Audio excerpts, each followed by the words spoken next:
Hello, welcome to the newspaper review here on Top TV. Today is Wednesday, the 30th of November, 2022, and we're so happy to have you join us here on the program like you do every other day. Thank you for staying with us every time we come on board. Thank you so much. God bless you all for doing so.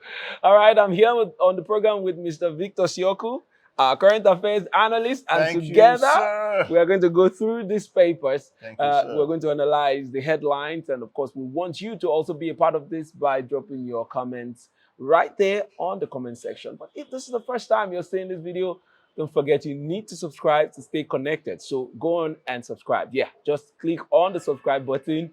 Don't also forget to click on the notification because that's how you get notified every time we put up a new post here on our station. That is Top TV. All right, without wasting time, let's go into the business of today. Let's go straight to the papers. And today we're going to begin with the Guardian newspaper for today, the 30th of November. On the Guardian here, we see as headline, obey before complaint. Huriwa tells IGP as police boss gets 3-month jail. I'll take that again. It says, obey before complaint. Huriwa tells IGP as police boss gets 3 months jail. News on page 3 of The Guardian. Other stories here, we see terrorists kill DPO's mom, brother in Katsina. You find details of that on page 30 of The Guardian newspaper. All right, moving on to the main headline here. It says, Tinubu lists terms to debate Obi as Arise TV insists on appearance. Respect the constitution. Candidates must attend town hall meeting. Arise TV insists. No manifesto, no debate. Tinubu tells Obi. Agbekoba, presidential candidates must address illegitimacy of 1999 constitution. Level of vote buying alarming. INEC chairman laments. UK committed to transparent, credible electoral process in Nigeria. APC targets 5 billion naira donation with presidential crowdfunding app. Alleged identity theft. Apologize to Nigerians. Atiku Okawa campaign tells Tinubu. All right, that's a lot of story there. And right there at the bottom of this paper, we see Rivers surrender to EFCC. Opposition parties tell Fubara. And you find details of that story on page 6 of the Guardian newspaper. All right, Mr. Victor, I'm going to come straight to asking you this. Let's start with the story of Rivers State, EFCC, the case of, other aspirants telling Fubara, that is the governorship candidate of the PDP, that he should surrender to the EFCC. It's no news that the EFCC attempted an arrest of this candidate months back when he was arriving in Port Harcourt from Abuja or so. And that attempt was foiled by, alleged supporters of the PDP candidate, where they beat up, officers of the commission, and somehow he escaped their attempt to arrest him. And then here, other candidates saying that, PDP is looking like they are without blemish, but Fubara, their sole candidate is, has stains, and the EFCC is looking for him. How do you react to all of that accusation? Okay, like we know, there is already war happening. I don't mean physical war. I don't even want to mention, but I will use legal cases, verbal attacks from verbal these candidates here in Rivers State. It's been a heated,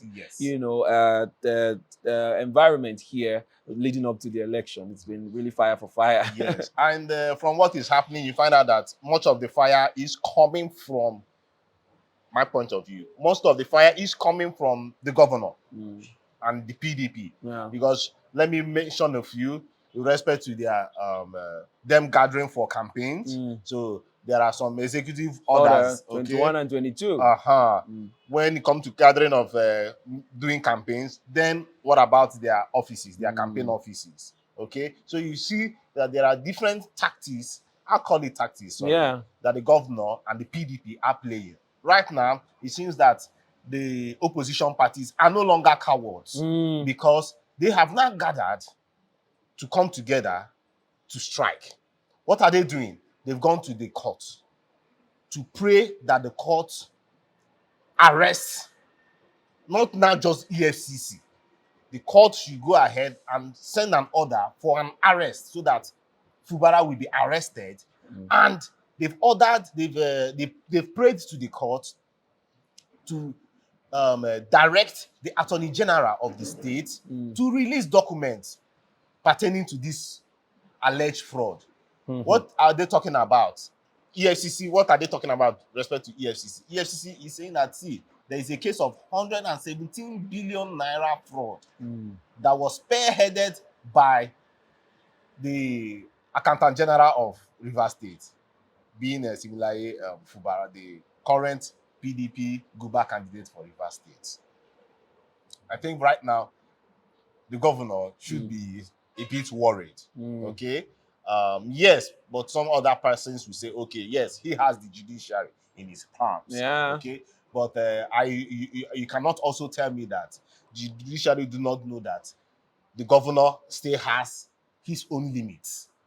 Okay, at the end of the day, the judiciary should also play their own role. Okay, so I think as it stands, for EFCC to call you to come and, yeah, you might call it an arrest, okay, but you need to also go and meet them. Okay, it's beginning to be it's now sickening to note that the higher powers in this country, they refuse arrest. Look at what has happened to the EFCC chairman, Bawa. Refused arrest. Now, okay, let's say now, okay, Fubara on his own refused that.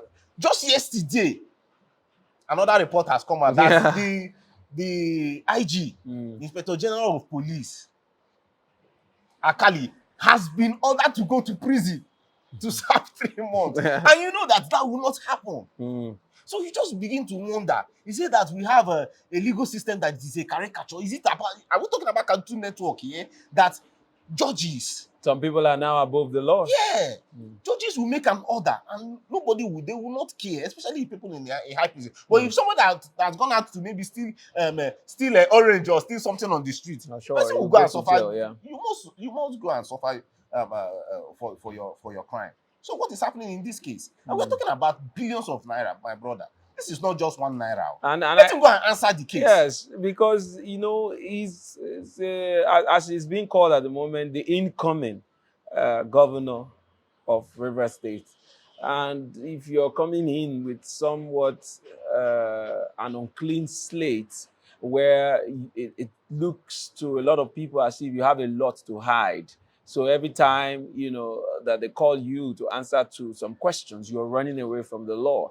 If you don't have anything, if you have a clean slate, you should go and answer them and, you know, keep your records clean so that the people of Rivers State should have more trust in your activities and even, you know, give you their all. At the moment, it looks as if you want to force your way through whether your slate is dirty or not. You don't care, but all you know is that you're there. So you're evading arrest here and there. Not just evading arrest, also working out means of oppressing and suppressing other candidates. Like I said the other day, the election should be open to all to contest. Let the people be, let them make their choice. Let them make their choice. But now you're not giving them room to make their choice because you're clamping down on one party at the courts, you're clamping down on the other ones on trying to close down their campaign parties.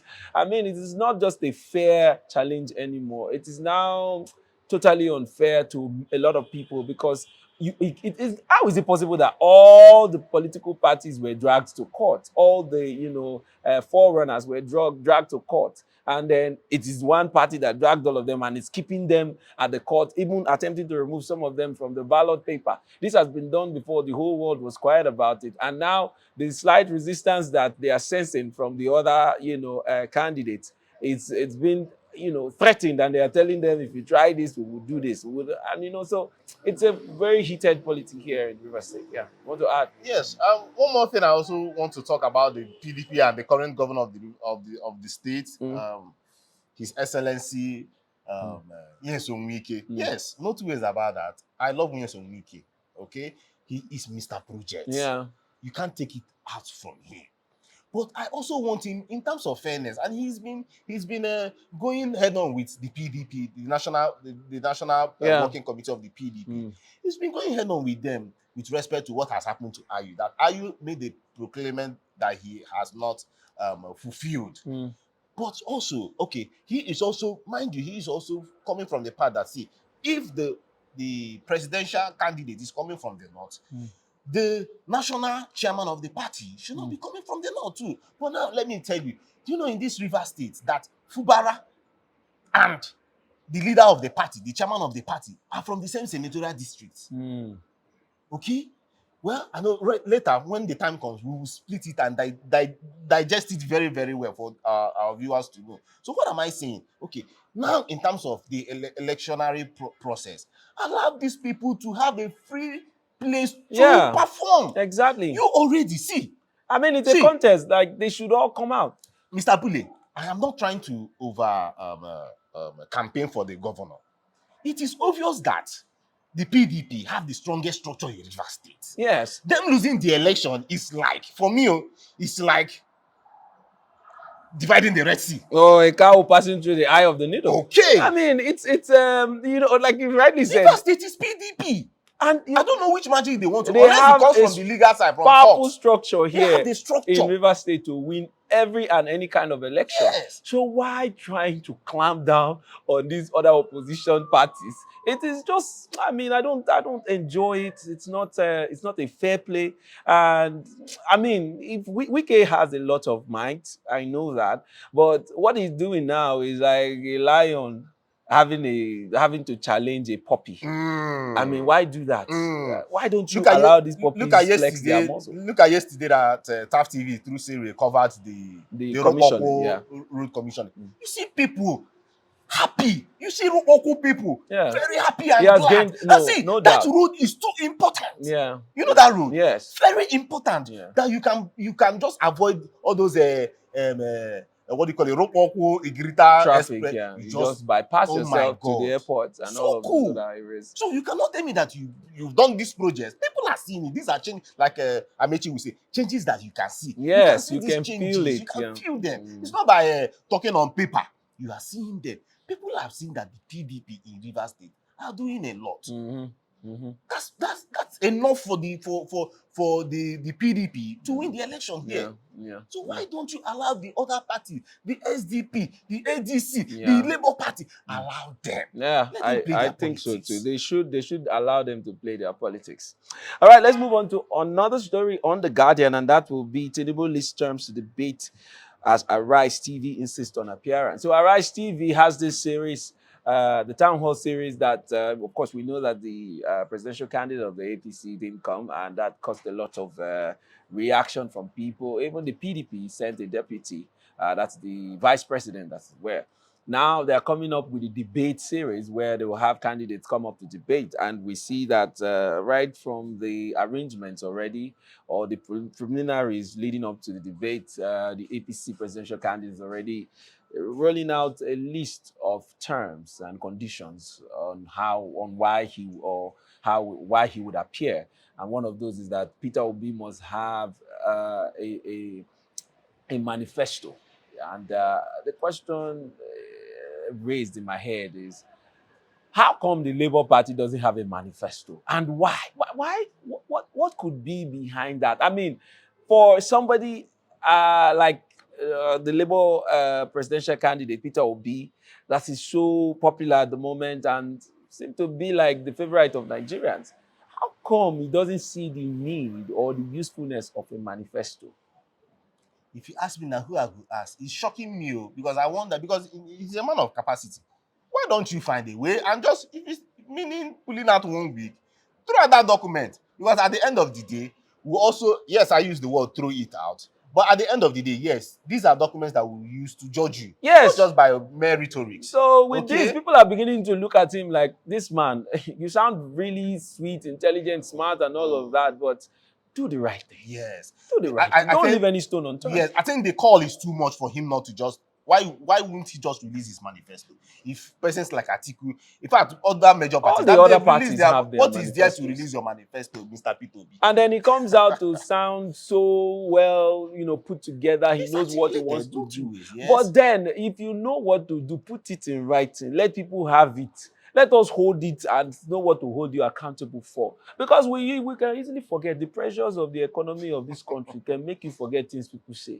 So You please, should put it Oga, down. let's Stop have your wasting time. paper now. Yes. Let's have it. Yes. Now, other parties are beginning to use it against you. This is just one phase. For Tinubu to say, without a manifesto from the Labour Party presidential candidate, I'm not coming there. That is just one party. There are a lot of things they can do with this no manifesto thing or card that the Labour Party is playing. Yes. So I don't know. We've heard this kind of call many times.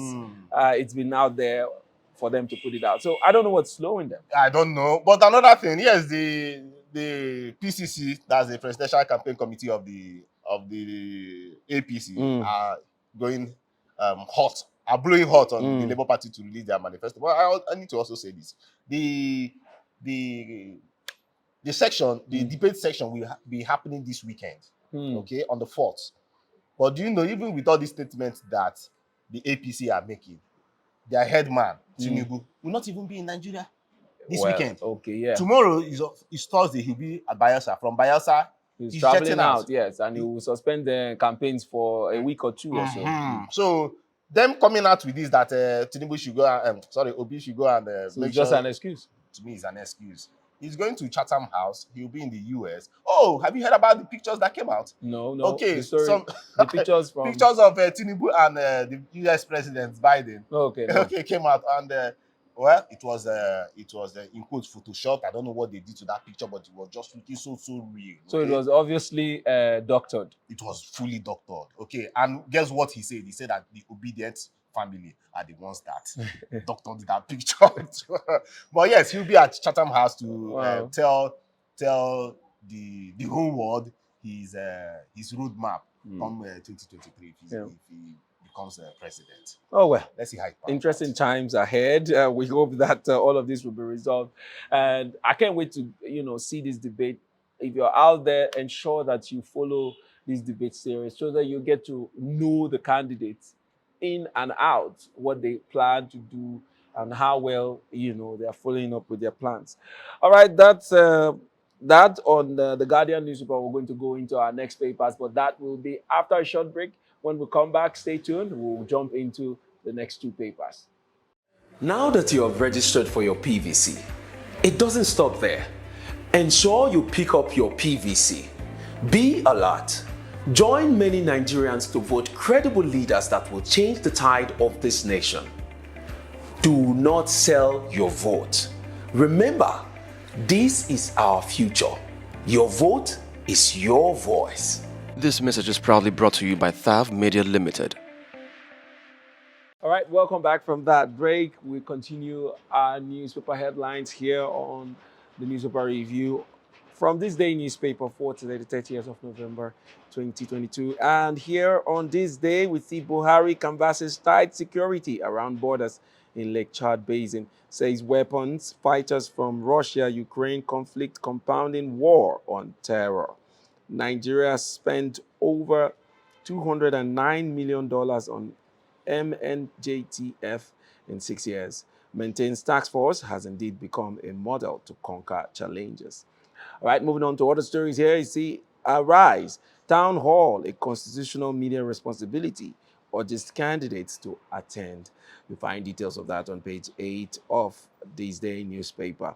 Moving on to the main headline here on this day, it says, in face of oil theft, CBN Road to 200 initiative records $4.987 billion inflow.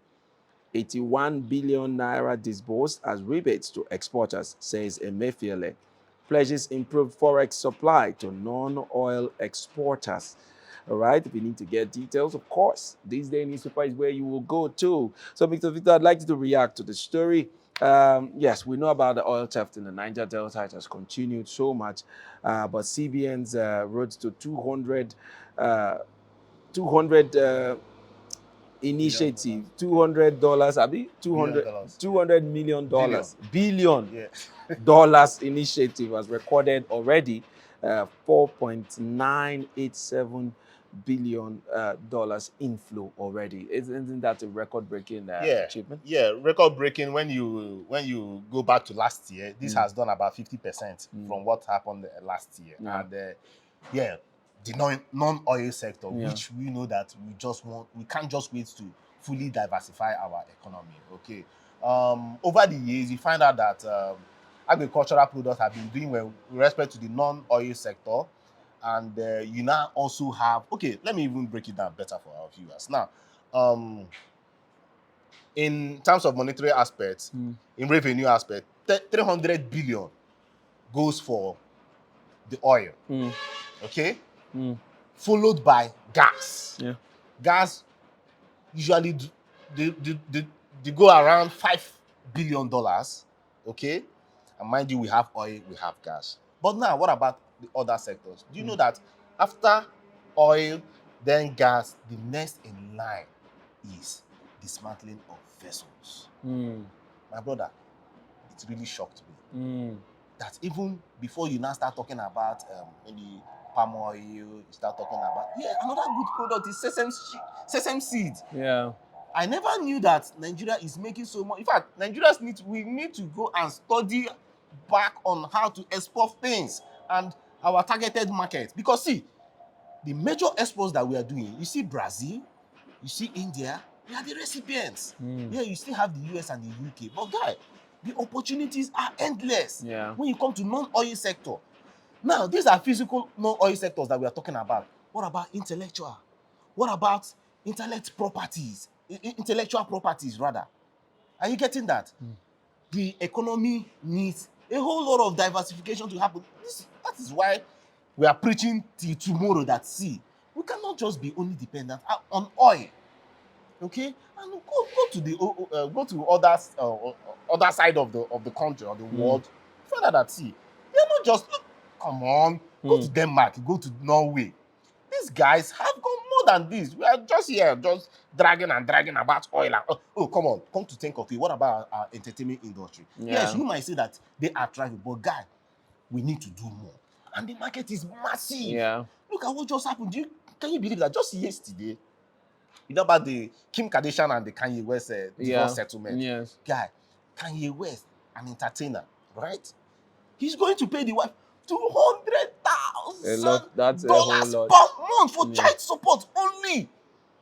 Because That he's is a to tell you- multi-billionaire. Yes, but now that's to tell you that, see, Nigeria, our eyes are blinded. Go to Niger Delta. They just be bragging, oil. Just like I was talking with my researcher friend, that he went to the field the other day just to collect some samples. My brother, the way they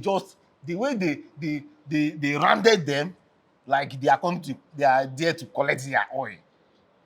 Are you getting me? The madness and the craze for oil has blinded us to notice see that other there avenues, are other big avenues. that money. Go and check the richest men in the world. Who is talking about oil? Yeah. It's about your intellectual property. Yeah, most of the richest countries in the world are not dependent on oil. At all. They're not. Okay, can you take a look at the investment that we brought in through Flutterwave, through Paystack, the millions and billions of revenues or inflow? Because you first talk about inflow before you start talking about whether you're going to get profit or not. Yeah. Let the money first flow in, then flow out. From your taxes and your charges, you make money out of it. Yeah, I agree. So, the call for diversification is really louder as the day goes by, and we need to do more. Yeah, but then lastly, when you're talking about export, it's unfortunate that the export industry is a one-side industry. When it comes about the channel where our export goes to, it always goes to Lagos.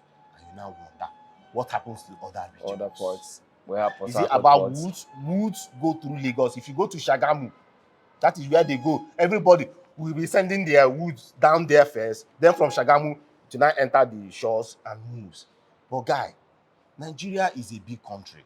And not that we are lacking in water. Many countries are even praying that they have our natural resources just like water. I mean, we have a lot of ports that can accommodate these imports and exports. Sure. But the federal government somehow have decided to focus on just the Lagos seaports. When we have on there, have you been? You've been to on there Yeah, before? you can see the road. Not just the roads, the massive nature of the port. It's a very high capacity port that can really withstand, many, importations. But then I don't know why it is just there dormant, useless. Access, double, the word double is quadruple and multiple taxes that happen there.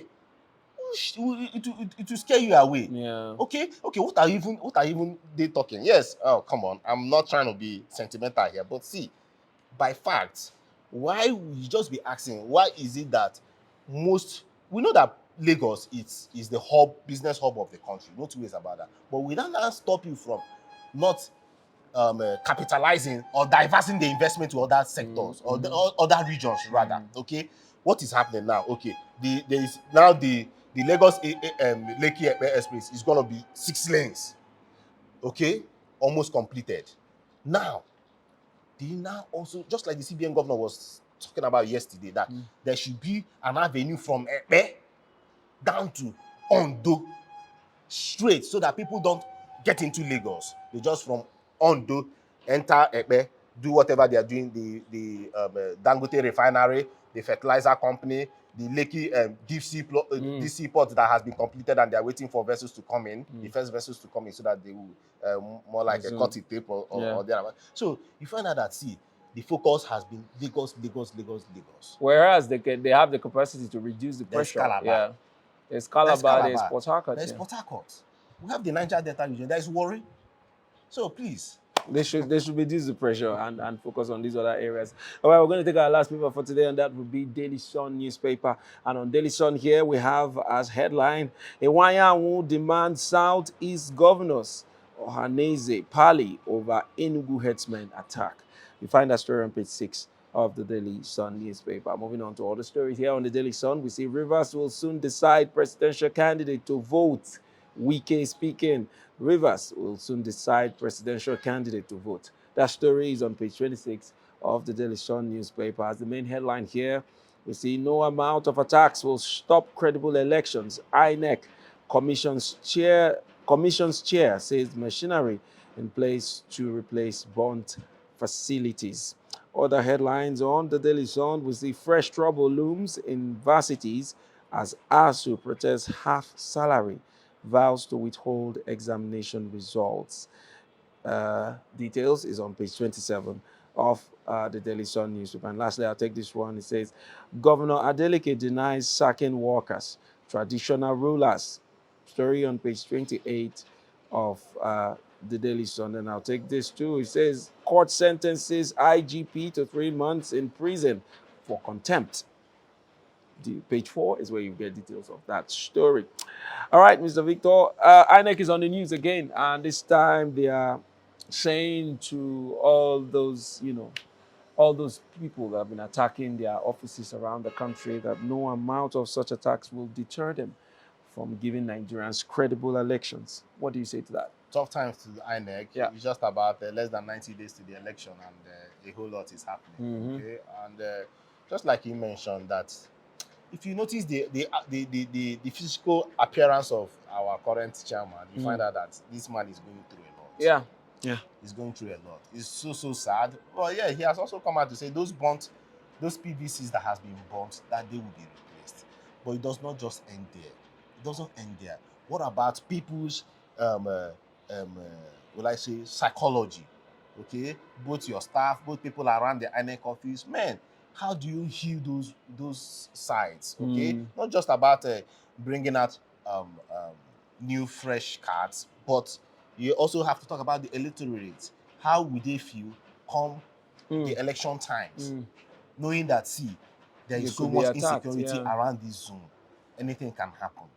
I think just like he mentioned that the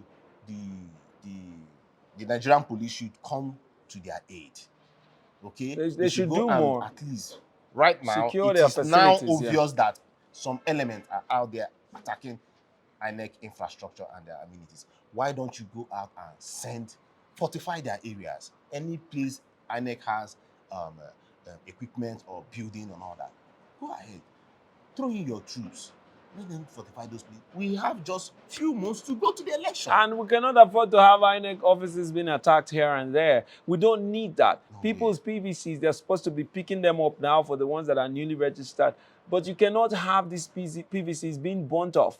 And then they now have to wait for months because according to what the INEC said, it takes months to produce those cards. Sure. So we don't have the time for these cards to be burnt here and there. And you can see it is clear that, people that are doing these things are people that don't mean well for this country. They just don't want a credible elections. They probably, because they know that they cannot steal ballot boxes anymore, they are attacking these PVCs that are yet to be collected by would-be voters. So, I mean, the police or security agencies should step up and protect these INEC facilities and assets. Yeah. Yeah, and this is just about their physical infrastructure. What about the legal side of INEC? INEC is going through a lot. Their head is popping. Almost all their lawyers are handling one case or the other.